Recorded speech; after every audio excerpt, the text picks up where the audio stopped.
مساء الخير واهلا وسهلا بكم جميعا على كنار تي في وحلقه جديده من قضايا كنديه. طبعا زي ما انتم عارفين نحن حلقات البرنامج خلال هذا الشهر والشهر القادم راح تكون مخصصه لموضوع انتخابات اونتاريو قبل خلال وبعد الانتخابات.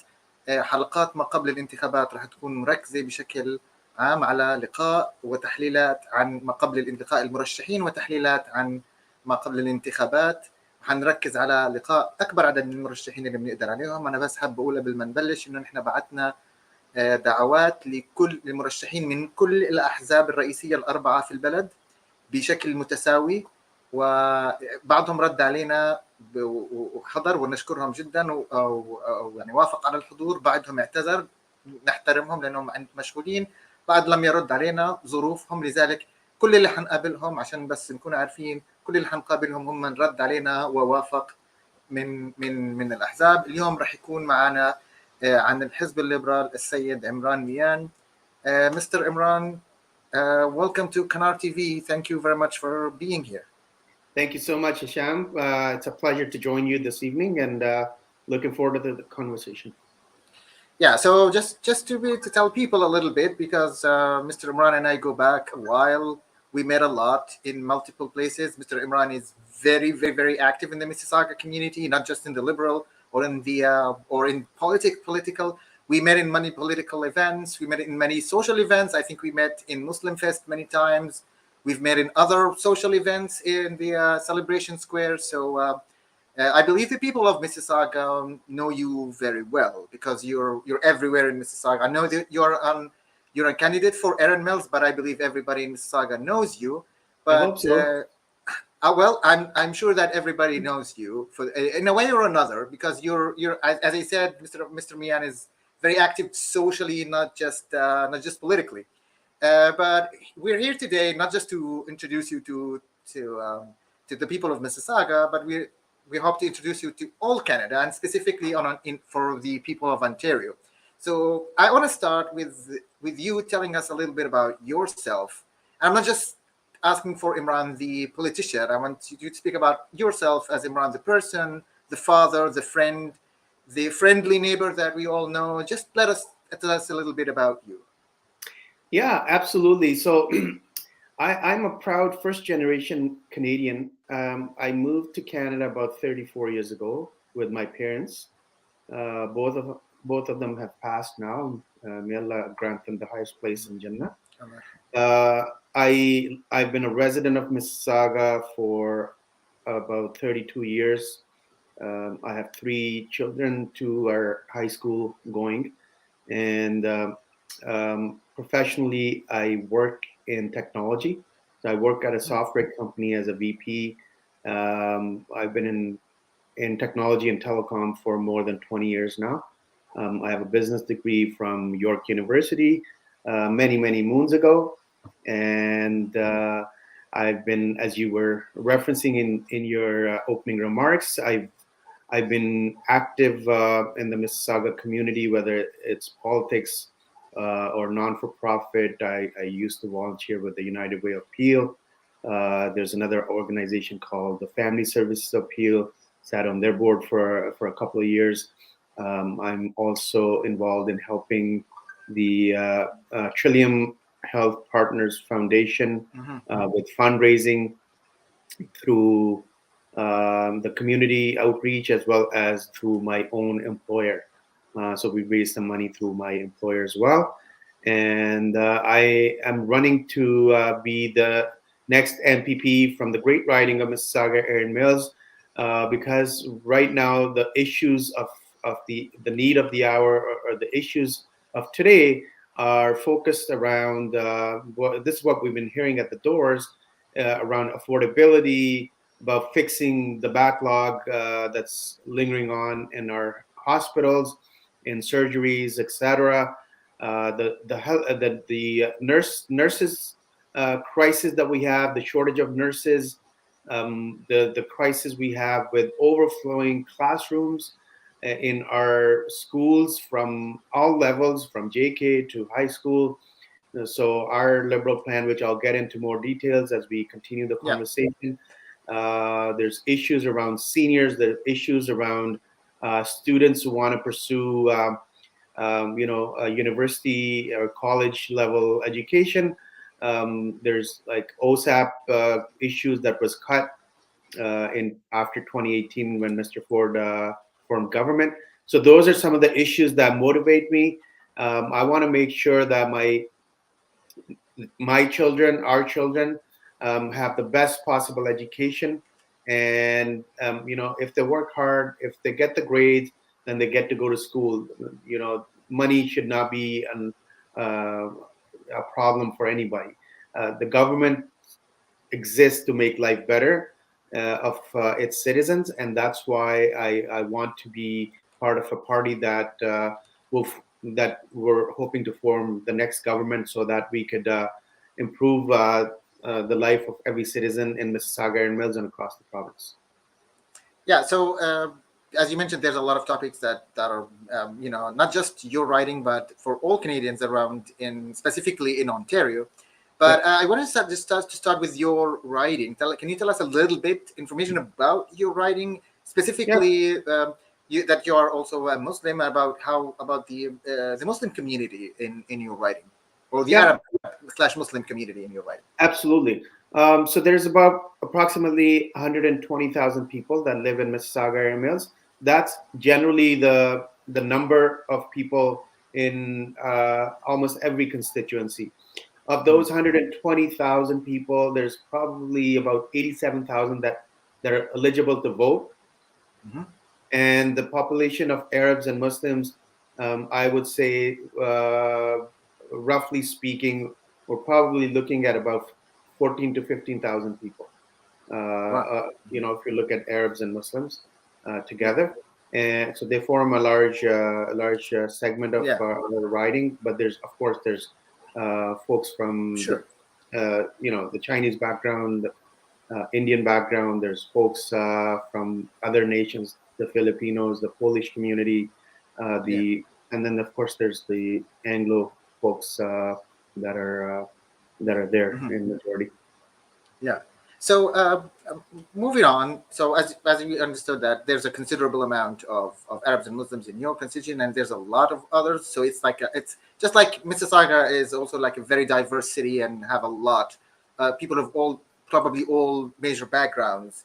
Right. But as Canadians, it doesn't matter which our background is, but we have and Ontarians specifically to speak about. There's a lot of concerns, and we have pulled out, as I told you, some of the major topics or concerns of the Ontarian voters. So let's take them one by one and see what's your plan, or what's your party's plan on addressing those things. One of them on the top is education, and we know that education was hit really hard during 2 years of COVID, specifically with the online learning, the level of education, and you probably know, you're a father, and you saw yourself what happened to education. So what is your plan on improving education after 2 years of having this? And most important, if something like COVID happened, how could we address that? Because we saw that the online education was kind of like a disaster, if you ask me. I mean, I don't have kids, but I saw that. So what is your, to address education post COVID-19 and in the future, and if something like COVID-19 happened? Yeah, no, that's a great question. So unfortunately, the pandemic in the last 2 years showed the gaps that exist in our education system. And I'm sad to state that Mr. Ford believes in privatization of our education system.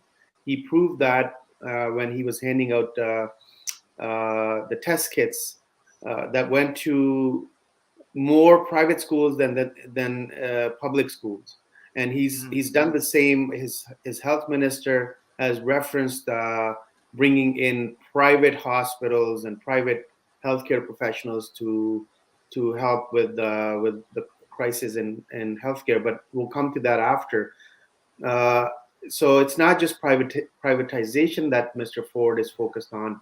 He doesn't see this as an investment. He sees education, the investment, the money that's spent on making sure our kids have the best education possible.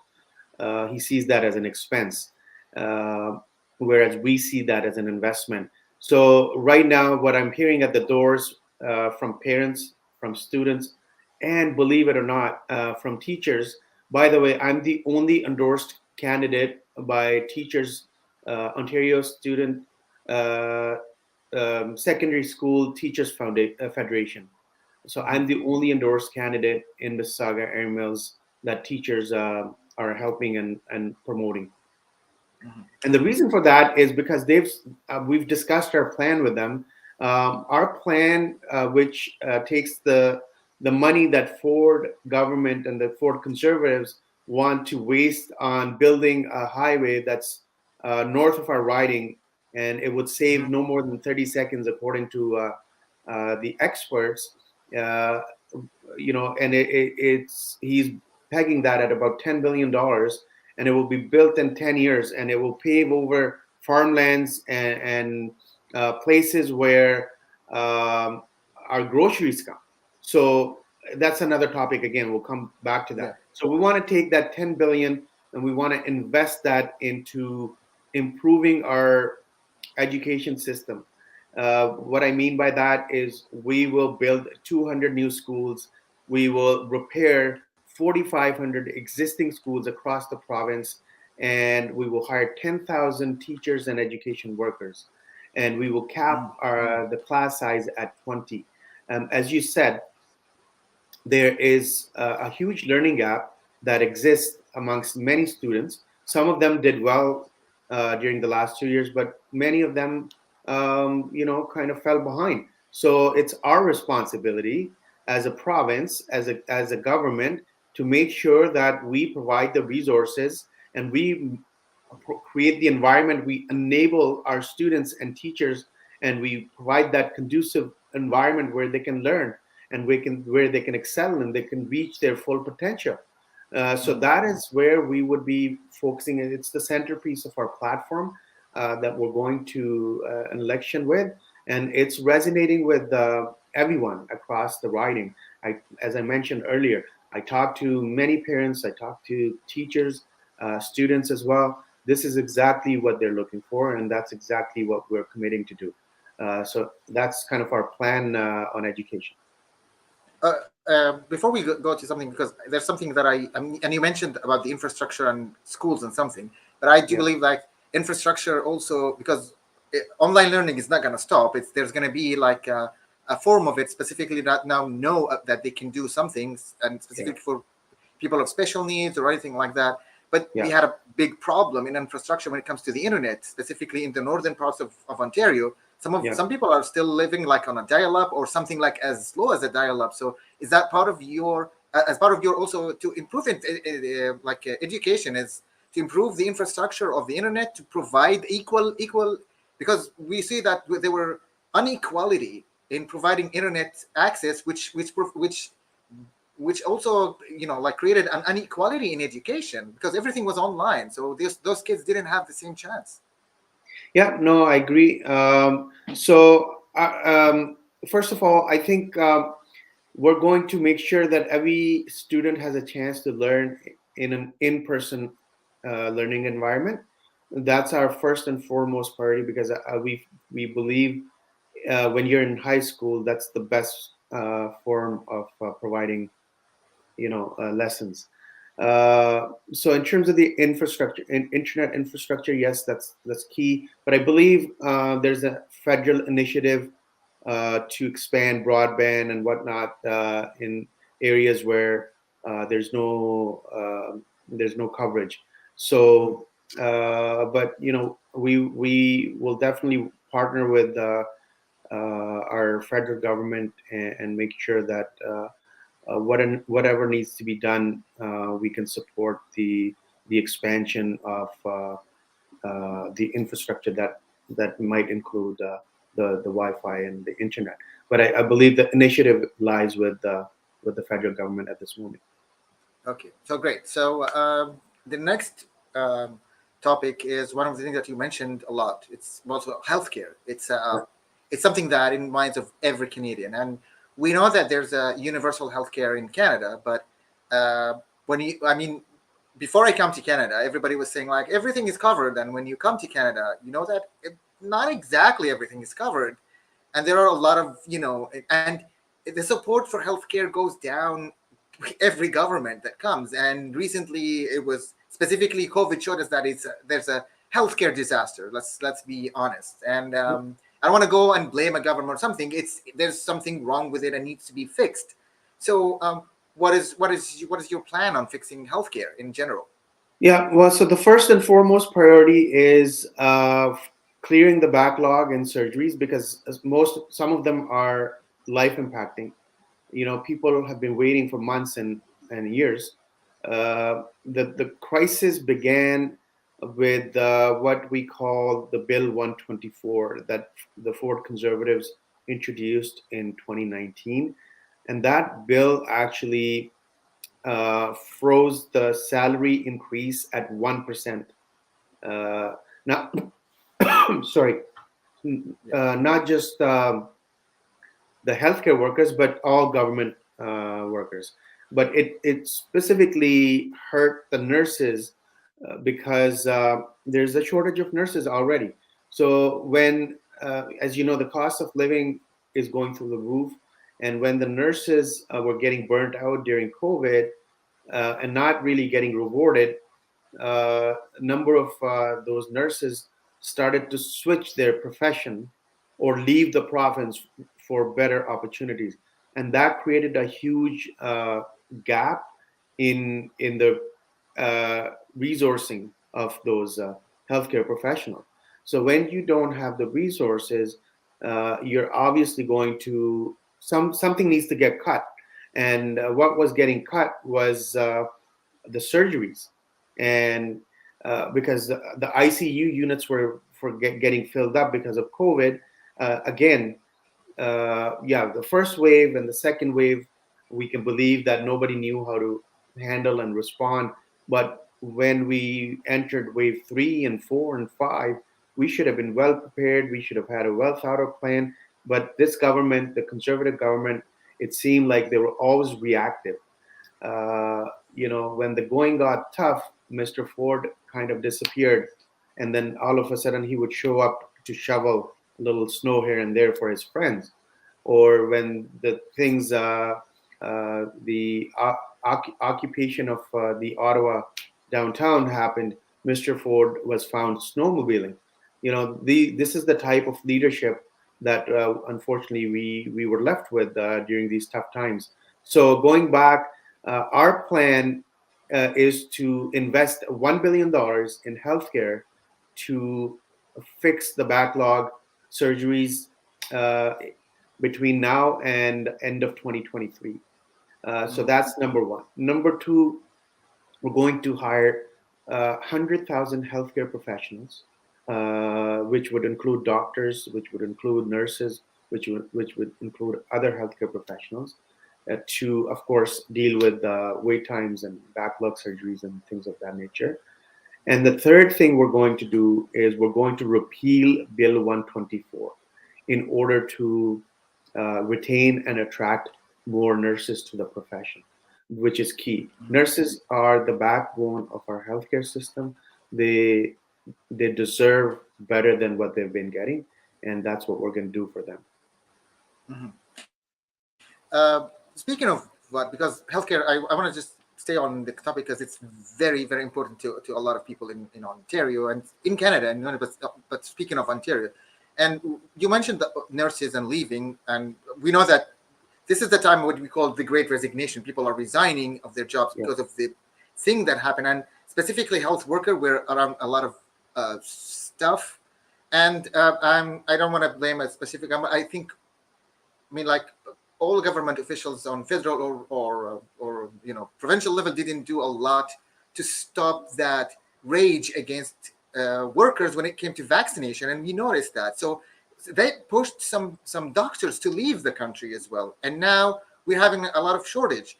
And to cover that, we need a lot. But we know also that we bring a lot of skilled workers from, like surgeons or doctors from outside of the country, but when they come, they're hit with a lot of procedures, and some of them come with they spend all of their savings just to come to Canada, and they wanted just to start working or to have a short program, but they're hit with this program that they say you have to start. It's like you start from zero, and then they find themselves that they cannot pay for all of that, and you see them working. They're doctors and surgeons, but they work in Starbucks or Tim Hortons or whatever because they couldn't afford it.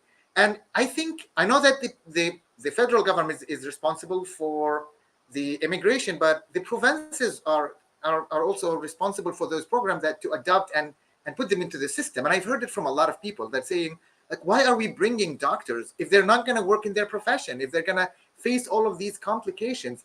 Now we are in real need for that. We are in real need for all of doctors because a lot of them are leaving. Is there any plan to, I mean, like, of course, we need to make sure that they do their profession well and they're legit and they follow the Canadian standards.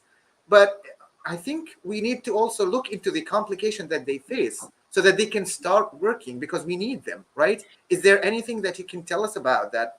Any plan about this? So I think that's a great question. In the 100,000 that I mentioned, I believe I think they're called international medically trained uh, physicians or IMGs. I'm forgetting the acronym, but there's a lot of nurses and doctors that were trained and they have a lot of experience elsewhere, and they come to Canada, and as you rightly mentioned, they end up in underemployed jobs. I am a witness.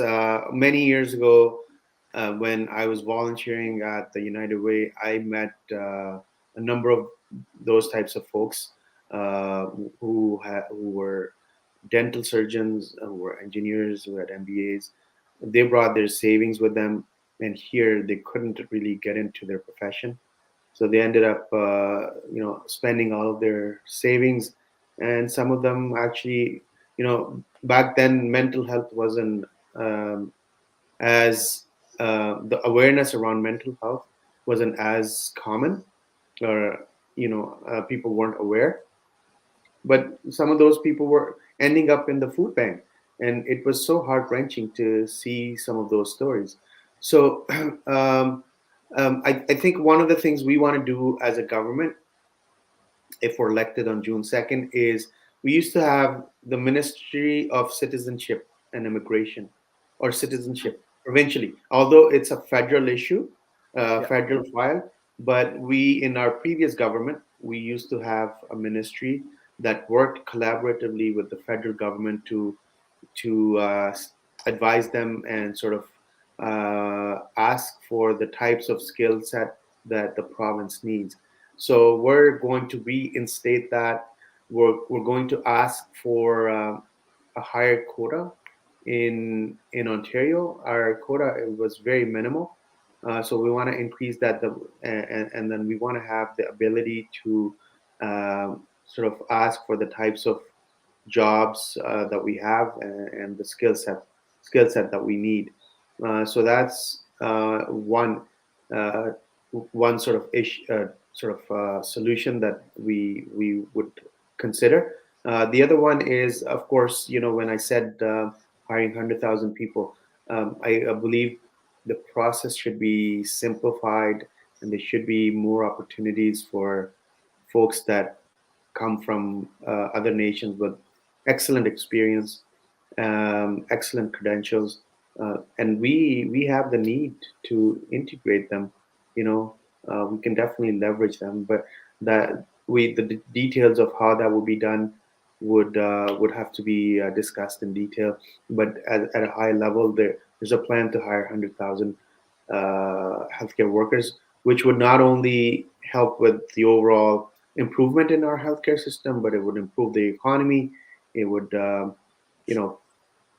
provide people more jobs. So, our one of the things that we do as Ontario Liberals is our solutions are smart, they're practical, and they're doable immediately. We were, although it's good to plan for longer term, but some of the challenges that people face now need to be dealt with now. We can't be planning and saying, "Oh, we'll do this in 5 years from now." Like Mr. Ford, he was he assumed government in 2018, but some of the things he promised, like reducing the gas price or controlling affordable housing, none of that happened, and only now, before the next election, is he's starting to talk about those things.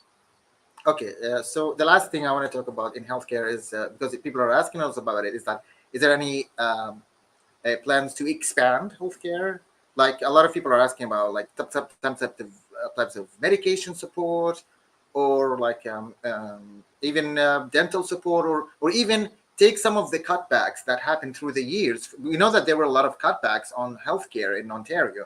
Are Yeah. you planning on getting those backs and expanding on healthcare? Because we hear other parties that have plans to expand healthcare. So is that the same, or do you have Well, any? the number one thing is that we will improve our universal public healthcare system, unlike the Ford conservatives who want to privatize it. So we want to make sure everybody has access to the same type of uh, care, right? Yeah. So absolutely, we want to improve it. We want to get rid of some of the cuts that were done. Um, we want to make smart investments, and that's why we've already committed. We would be uh, building new hospitals. We'll be adding more beds. We would. I already spoke about the 1 million pledge that we have in our platform. By the way, our platform is fully costed. Every item that we're committing in our platform is costed. We know exactly where the money's coming from, how we're going to pay for it, unlike some of the other parties who are just making up their platform on the fly. Okay, before we go to the other topic, I want to just take some of the comments slash questions from our audience. He had here Ibir El Shaban. That's right. Some of the parents of my ESL students are successful doctors in Germany. Canada was one of their first choices to move, study, and work. But due to the difficulty that other students faced with the medicine board, they chose to study and work in Germany. I myself know around 40 successful medical doctors. So I believe that confirms what you have said. Do you want to comment on any of that to Miss Abir before we go to the next comment? Well, yeah, I mean, uh, this is something that the process needs to be simplified. Although when somebody applies to come to Canada, obviously that's a federal jurisdiction, so we can't really control who gets in, who doesn't. But we, as I mentioned in my earlier comments, we would reestablish the Ministry of Immigration and Citizenship provincially, and work with our federal partners to collaborate and see who do we need in Ontario, and how we can bring them here faster so that the jobs can be filled. And of course, the priority is to create jobs for the people who are already here. That's the priority first Of and course, foremost. of course. Well, and we definitely have a lot of people who came in with those skills, but they're not working, and we can use their skills and hire them, right? So it works both ways, I believe. Another question from Mr. Ibrahim Bisher. He says, "What is the party position on privatization of healthcare?" I think you said something about it, but if you want to expand on that? Yeah, we stand against it 100%. We will, if we're elected, we will improve our universal public healthcare system. We will not be introducing any privatization. That is the platform of the conservatives. Okay, so let's move on to the third topic that is very important to Ontarians, which is taxes. Now, we see in the TV ads and all of that stuff that liberals are going to raise your taxes, specifically now after the COVID, and then they talk about the inflammation and before the previous governments and all. Now, of course, this is all. I know this is all campaign talk, but we want to Yeah, hear from you. Mhm. it's Yeah. not factual. It's not factual. Yeah, which is why we need to hear from you what is actually your party's position on taxes. Yeah, we in our platform we have not said we will raise anyone's taxes, except for two individual or two entities. Uh, we have a plan to raise a 1% increase for corporations that make $1 billion in profit, and then we have plans to increase just as much, like 1% and change, for people who are making 500,000 or more. So those are the two that I'm aware of in our platform. Nobody else. We're actually providing a lot of relief on taxes. So I'll give you an example for small businesses, folks like in the restaurant industry, or small to medium businesses that suffered during the pandemic. We have in our platform to provide them 2-year tax relief on the provincial tax. So we're providing relief so that they can get back on their feet and they can start to hire more people. As you know, no economy can be successful without having a successful small to medium segment in their portfolio. That is what drives the economy, and that's why we want to. That is why we want to make sure that we provide them the support. So the thing, sorry, yeah, go ahead. Yeah, no, that's it. Okay, so the thing I hear about the taxes as well, because you're talking, you said that you're gonna raise it for the companies who make more than $1 billion and 100,000 and up, right? And we're talking about business. 1 billion, and for individuals who are making 500,000. 500,000 and up. Oh yeah. But this is again, and I hear that from the young people specifically who are gonna take the role in the next decades or so. But there's like a lot of people say that's an income tax, which means they have to have that as an income. But a lot of people have more than that, but it's not an income. It's like, so the question is there a chance to create it as on a wealth? Because there's a lot of people who are so wealthy, but they don't have that as an income. They have it like as shares or as corporate shares or and we see a lot of that. I mean, it wasn't that common but in the last decade, we see that a lot of people who are billionaires in Canada and they don't have that real income, but they worth a lot in wealth. Is there a plan to get a wealth? Because a lot of those very wealthy people, they don't have that income, so they will not be even eligible to what you're talking about. But they actually worth billions of dollars. Is there any chance that you would consider a wealth? No, we don't have anything like that in our plan. Not whatsoever. Nothing whatsoever. Okay, so it's going to be always like an income. Yeah, an income tax. That's all fictional stuff that the conservatives are talking about.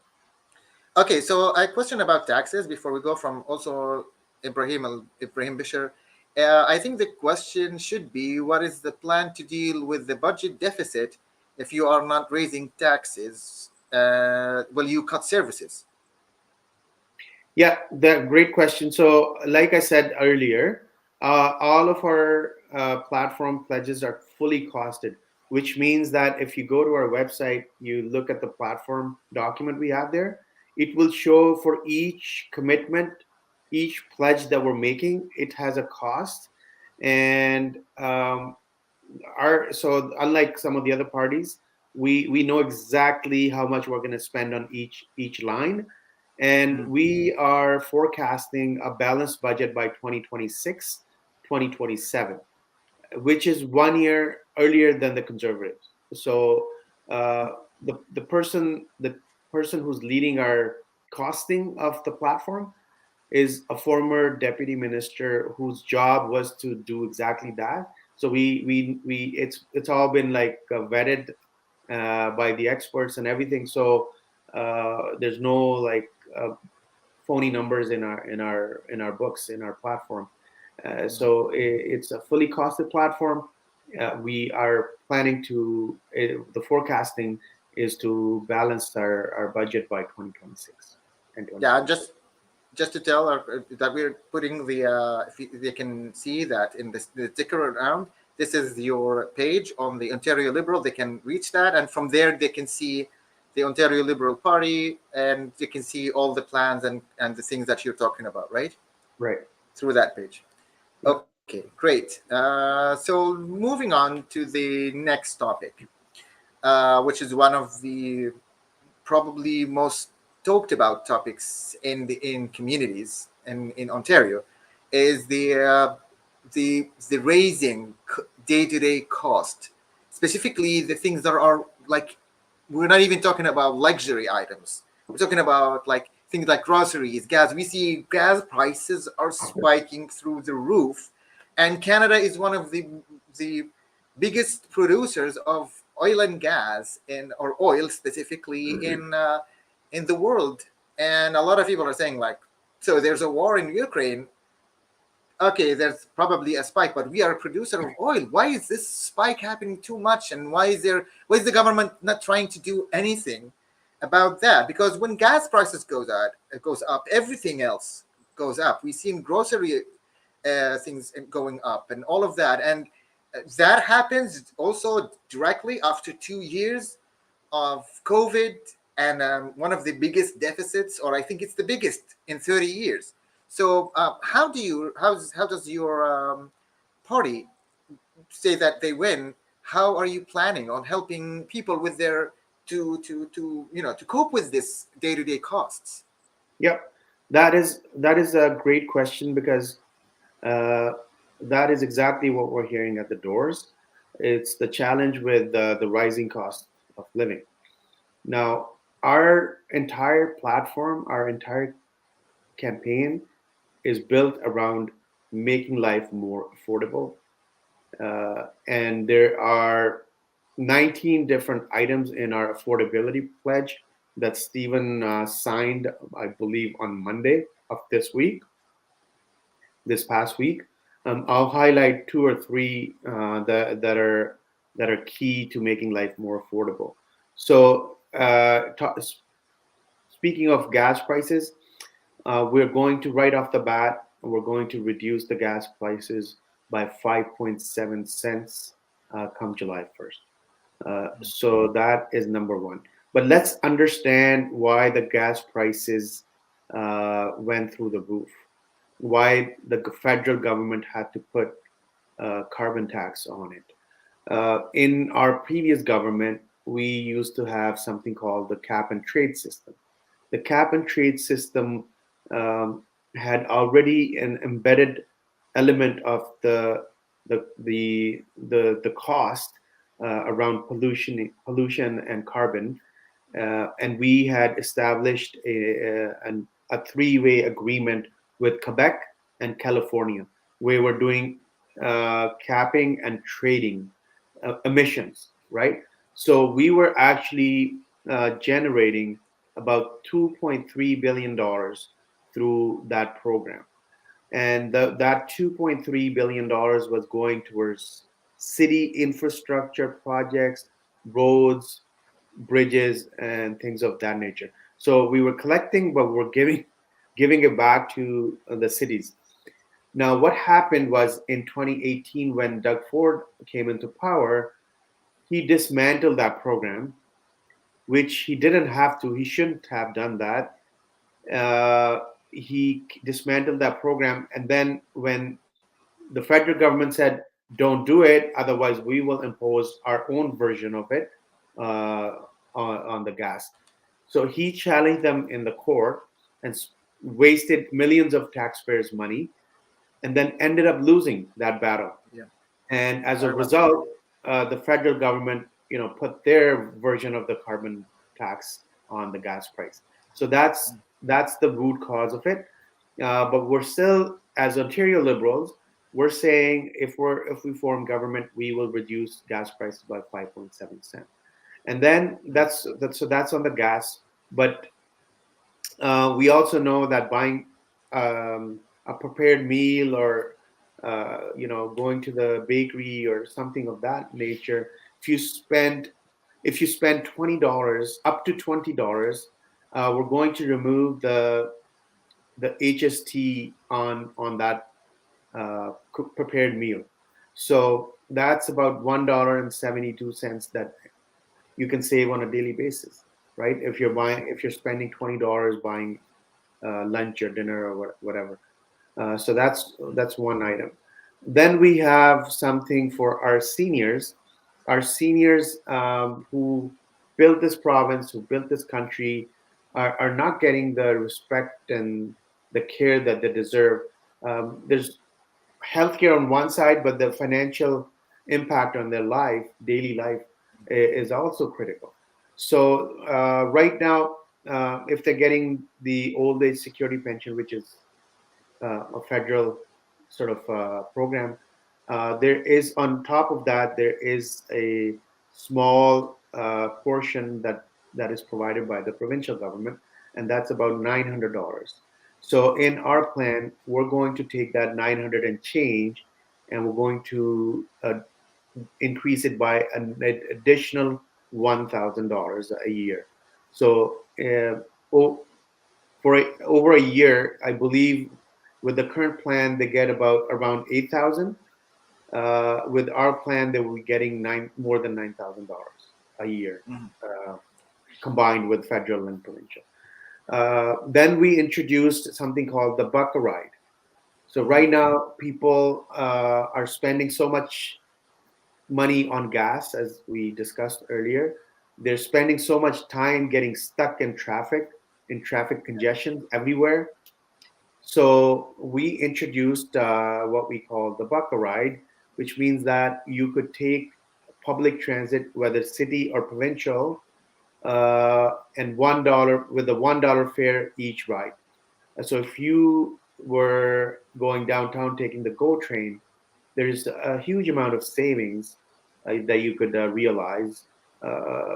Right now, it costs you about $17, $18 from Mississauga to go to Union Station. And so with our plan, that would be reduced to $2 two ways. And in addition to that, it would take off about, we estimate that it would take off about 400,000 cars off the roads. So imagine the impact on the environment, the amount of time that you'll be able to spend with your family because there's less traffic congestion. There'll be more riders taking the public transit because it's more affordable. Right now, if you buy a permit, a monthly permit, it's probably around 160 or 170 in Toronto. You could, if with our plan, it goes down to like almost $50. So there's a huge amount of saving there as well. Then we have for our students, when we were in government, again, we had OSAP, and then Mr. Ford came and he cut that OSAP eligibility by half. So a lot of the students were very upset in 2018. That's one of the first things he did. Again, remember I said he doesn't value education. He doesn't think it's something that's critical for our future and our present. So we're going to double the OSAP back to where the level it was.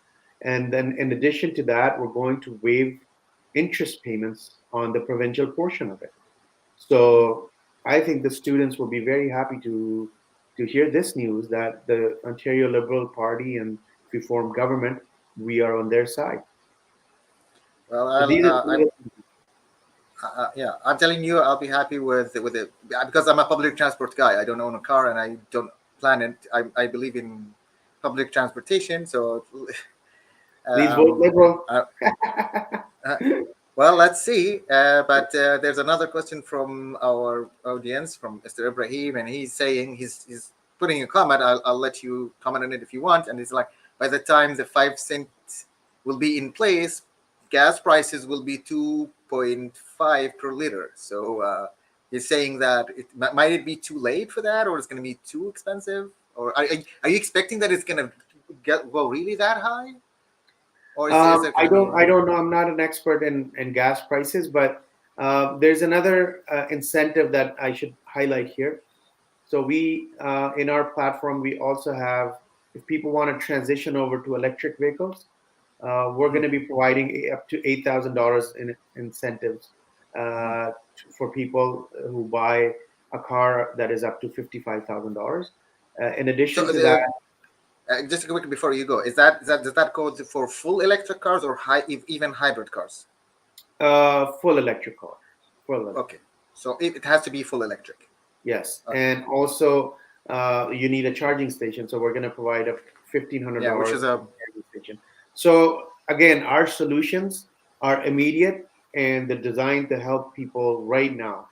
Bucca Ride, electric vehicles, taking taxes off the grocery price, the cooked meal. So all those things are thought through, and they are designed to help people make life more affordable, and they're fully costed once again. Okay, so jumping to the other topic, which is housing or especially affordable housing, and I'm gonna just raise something from. I'm sure you're hearing it from people because a lot of people lost their jobs in the pandemic, and a lot of them has to move, and it damaged their credit score. And you know that housing in Canada, if you want to rent a, an apartment right now, even a studio, they're going to look at your credit score, they're going to look at your payment, and a lot of people, you know, financials were damaged in during the pandemic. So everybody's now looking not just for housing; it's just affordable housing because some of them cannot even go to rent an apartment like they do before. And this also goes to a lot of complications in our and a lot of things in, let's say, in broken in our financial system, Mhm. and that it doesn't look really to people as people; it looks to them as paper and money. So what is your planning on housing slash affordable housing? Yeah, that's another one that's super big and people are concerned with. So I was fortunate enough to be a part of the team that actually wrote the policy on affordable housing as part of our platform. So we're committing to building 1.5 million homes over the next 10 years. And those homes will only be sold to first time home buyers. And we are going to create an agency, provincially regulated agency, that will oversee of the building and construction of these homes. And once again, they will be only made available to people who are buying for the first time. Uh, the, the province owns a lot of land, so we're going to take a look at which lands, where the demand is, and accordingly, we're going to put together a plan to build those homes over the next 10 years. We're also going to go after uh, pe- builders who own uh, acres of land. They're just speculating, they're sitting on them because they're waiting for the prices to go up. So we're going to go after them. We're going to force them to start building if they have the permits so that we can increase the supply. The major issue is on the supply side. And we're going to, if they don't, then we're going to levy taxes on them. The longer they sit, the more taxes they pay on those lands. We're going to work with our municipal partners to make sure that uh, we can address the approval process, the red tape, make it more efficient. We'll work with all partners, all stakeholders, to make sure that we deliver affordable housing. We will also bring back rent control, so people who rent, it's already so high. You cannot get anything for less than 1,700-1,800 in Mississauga. So we're going to bring back rent control and make sure that there's enough protections for everyone. Yeah, well, I believe rent control is still there, but it's only applies for older buildings, not for the newer ones. So are you saying that it's gonna be like inclusive for everybody from now on, Right. right? Is that what I'm Yeah. hearing? Yeah. Okay, that's great. So I believe next question were something I believe you talked about, because we talked about economy and jobs. You talked about bringing back jobs. If you want to add to it a little bit.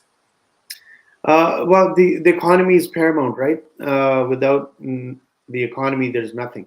So we are all about creating jobs. We're all about creating clean jobs or green jobs. And our plan already has hundreds of thousands of jobs that will be created through our plan.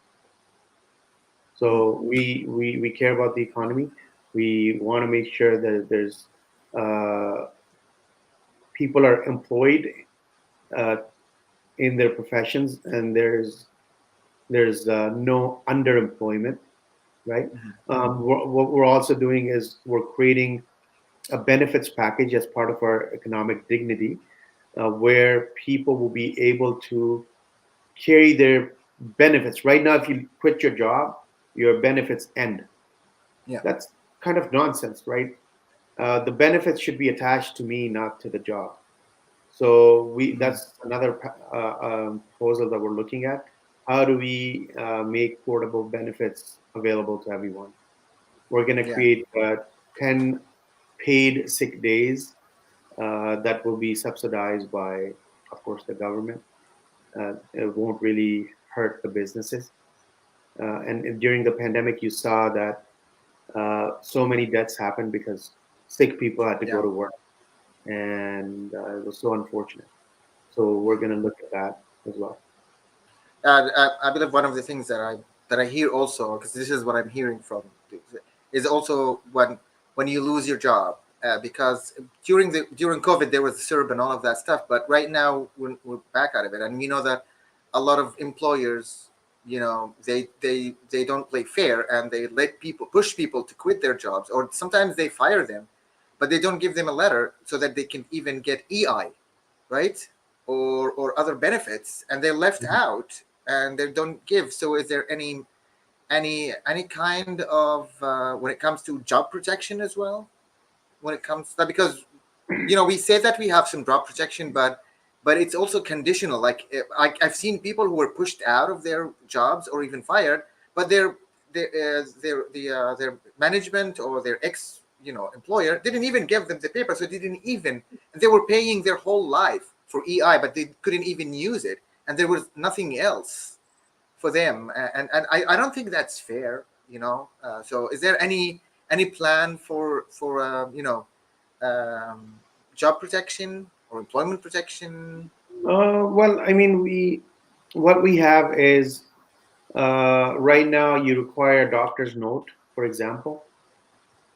If you're sick, you want to take 3 days off or whatever, you need a doctor's note. So we're gonna remove that condition, and if you're sick, you're going to be able to take time off for the time period that you need to take time off without requiring a doctor's note. So that there's that protection. Um, but in terms of what you asked, I haven't seen anything about EI because that's more of an employment insurance. I believe it's more like managed by the federal government, if I'm not mistaken. Yeah, of course. I mean, we know that it's fun, but I mean, on a the question is, where people were asking, is there anything, I mean, like, or if you would consider that the Ontario government would give something to help when something like this happened. But anyway, it's just, Yeah. again, it's just one of the concerns that we've heard, and we wanted to let you know, Yeah. and probably we'll check with you have you have won these elections. I believe we have talked about you dealing, when we talked about healthcare, about dealing with the backlogs from the pandemic, and you said you have a plan for that by 2023. Yeah. Now there's another thing that's specifically minorities, and specifically Muslim and Arab minorities, are talking about. It's like dealing with hate crimes and systemic racism and all of that. I mean, no, we know that a lot of it is like federal, like we have an act for Islamophobia and all of that stuff. But we know that there's a lot, like when policing, it comes to municipalities and the like something like OPP or anything like that, and we know that a lot of times it passes without a lot of hate crimes pass with with just like, oh, that's pass here, let's not talk about it, but it just passes without anything, and it creates a frustration for minorities, and specifically Muslim and Arab minorities. Do you have anything about to say about that, or Yeah, plans about it? 100%. This is such an important topic. So first and foremost, an Ontario Liberal government would pass the Our London Family Act, which was designed and written by the National Council of Canadian Muslims, which the Conservatives said they would support, but they didn't let it pass. So they just gave everybody a lip service on that. So you have our commitment that if we form government, we will pass that within the first 100 days. Mhm. Number two, we in our previous government we used to have something called the Anti-Racism Directorate, where we looked at these hate-related issue, discrimination related topics, and Mr. Ford came and he dismantled that again. So if we're elected, we will bring back the Anti-Racism Directorate as an independent ministry, and we will make these types of topics like a component of our strategy under the Anti-Racism Directorate. Online hate, is and like these random acts of hatred that unfortunately kills innocent people. This is something that needs to end, whether it's against the Muslim community or any other community. Yeah, I So just we go ahead. stand against it. Stephen Del Duca, the Ontario Liberal Party, we all stand against it, and we will always raise our voices against hate of Yeah, anything. yeah, go. No, go ahead. Yeah, no, that's it. Yeah, I just wanted to say that because, as you said, there are currently like 300 hate groups active in Canada and Yeah, online. It's not just about Muslims. It's hate yeah, groups of anything, including blacks, Muslims, indigenous people. And I do believe that this is something that we should do with something on the federal and the provincial level. So yeah. I think this is something that should be addressed. Is it very early to say that if you want to introduce a bill or support a bill, or you don't have anything in mind right now? No, we like I said, the bill is the Our London Family Act, No, which I'm covers. not talking. I'm not talking about Islamophobia. I'm just talking about any other bill, any major bill that you're thinking about. Right now, that's the bill that we want to focus on Mm, because that's also very important and critical, and it deals yeah, with some of those topics actually, the online yeah, hate and all that. It's a very comprehensive piece of legislation. If passed, would be very helpful. Yeah. yeah. So we just have like about a minute and a half. So I'm gonna leave it a little bit for you to say to tell your message to Ontarians and specifically our audience, which is mostly Arab and Muslim. Which we talk in English now, so it could be anybody, but to our Kanar audience as well. Yeah. Well, thank you so much, Hisham, for the wonderful and important and critical conversation just before the June 2nd election. I appreciate the opportunity to be able to provide you with my thoughts and answers to your questions. Um, Thanks to Kanar TV for inviting me for this conversation. To all the viewers in Mississauga, Mills, and across, uh, the early voting has already started since May 19th, and it will continue until May the 28th. I encourage you to go out with your family. Please vote. You can vote for any party, but I hope you'll choose me if you live in Mississauga Mills. I'm an ally. I've always stood with the community, and I will always be your voice at Queen's Park if you give me the privilege to serve you. But I need you to go out and vote with your families and friends. And I'm accessible. If you ever have a question, please reach out to me. My email is voteimranmia@gmail.com, and I will make sure that I get back to you at my earliest opportunity. Thanks Mr. again Imran, for watching once again. yeah, Mr. Imran, thank you very much, and you're always welcome. I mean, like, not just on political. I know that you're active in the community, so you can consider Kanar TV your home if you want to talk about anything, not political or none. And good luck for you in this elections. And I hope that this is a message to our audience. I hope that they got. We saw that there was a lot of questions, so I hope that they've got what they wanted. And I would just tell them thank you very much for you all, and have a good night. Thank you so much.